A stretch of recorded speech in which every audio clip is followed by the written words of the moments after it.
Salt!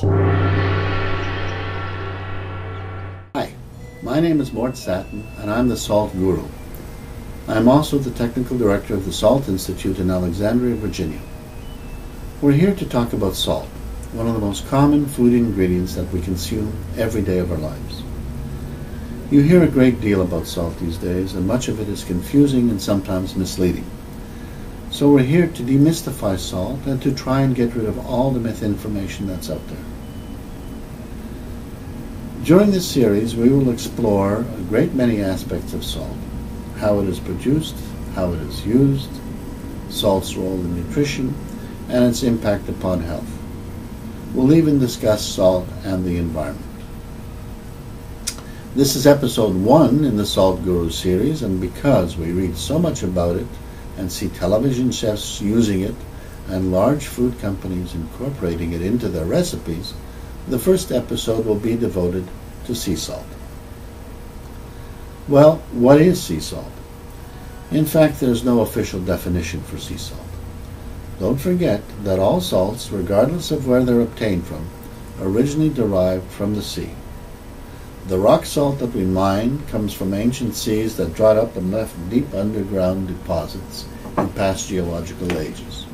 Here's an example. These huge deposits can be as deep as 2,000 to 3,000 feet below the Earth's surface.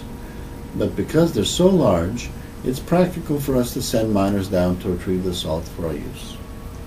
Now, there are other ancient deposits that are not quite as practical for conventional mining. So we drill wells down to those deposits and pump fresh water in, allow it to saturate with salt, and then bring it up and remove the excess water by evaporation. And this results in the purest salt, and is simply called evaporated salt. And you can see it's free-flowing and very fine, and it's the normal table salt that we use. The common understanding of what we refer to as sea salt is salt that is freshly made from surrounding seas by a process referred to as solar evaporation. Now, the process doesn't only use the sun, but also the wind. Making solar sea salt is fairly straightforward. The seawater is pumped or moved into a protected pond and allowed to rest under the influence of the sun and the wind. This evaporates the water and concentrates the salt. After an appropriate period of time, this concentrated salt water, called brine, is moved into another pond, and the first pond is recharged with fresh seawater. The process is repeated, moving the ever-increasing concentrations of brine from pond to pond until the concentration of salt is high enough to crystallize.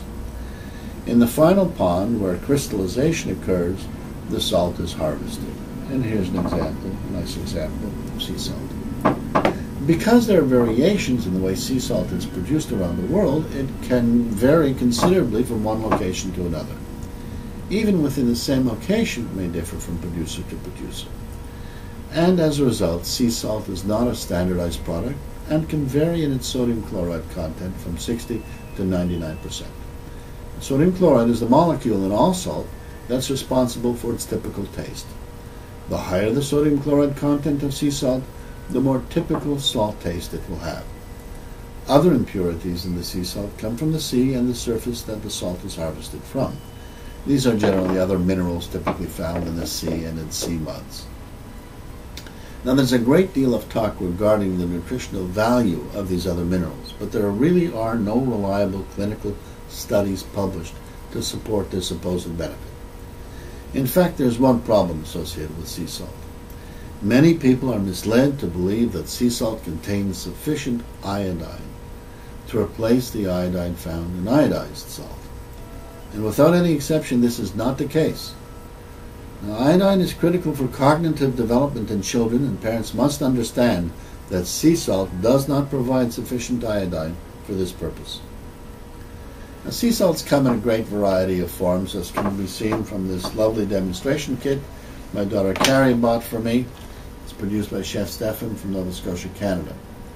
And here you can see all types of sea salts from different parts of the world. They vary in color, texture, and taste. Some of the salts, such as the ones in the top row, are roasting salts that are recommended for rubbing on large cuts of meat prior to roasting. Now, the second row demonstrates what are called pan salts, salts suitable for using when sautéing in the pan. While the third row, the final row over here, demonstrates the more spectacular finishing salts that are used to add color, flavor, texture, and generally speaking, pizzazz to dishes just prior to presentation. These interesting salt colors usually come from other minerals or from colorful microorganisms such as photosynthetic bacteria or algae that have evolved to live at the high salt concentrations found in solar ponds. In fact, it's interesting to see satellite images of solar salt ponds because they look like a patchwork of different colors due to these benign organisms. Now, while there is no international standard for sea salt, there is a standard for what is called food-grade salt. It is the Codex Alimentarius standard agreed upon by all countries. Now, the critical part of this standard is that food-grade salt, regardless of where it comes from, be it sea salt, rock salt, or evaporated salt, must contain a minimum of 97% sodium chloride. This means that anyone who uses food-grade sea salt in their recipes will have approximately the same sodium content as if they had used the normal evaporated table salt. There may be slight differences, but because food-grade salt must have a minimum of 97% sodium chloride, these differences are not really significant. Now, because it's the sodium chloride that's responsible for the typical salty taste that we love, it's impossible to lower the level without impacting the taste, unless you add complex chemical additives to enhance your taste perception. These salt enhancers will be the subject of another episode. So there we have sea salt. Interesting, colorful, and tasty variations of the salt that we eat every day. Salt!